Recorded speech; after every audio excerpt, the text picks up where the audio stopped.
7 months ay 28 weeks pa lang. So, nothing to worry. Pwede mong gawin yung ipinapagawa namin sa patient na which is kausapin mo and then magpa-speaker ka or pa-music, pa-sound sa iyong tummy para susundan niya po ito kasi para siya ay mag-position or umikot sa sipalit in presentation.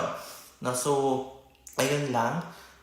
Relax lang. Iikotin yan kung iikot. Lalabas yan kung kailan niya talaga time lumabas. Ngayon, kung 40 weeks na at hindi niya time, doon na po nagsasagawa ng induction of labor. Okay? Itatry po natin na ikaw ay mag-labor dahil yun na po talaga yung pinaka-best na route for delivery is yung NSD, yung normal spontaneous vaginal delivery. Okay? So, ayun lang. Kung may mga katanungan ka pa or katanungan kayo, chat lang po kayo sa akin or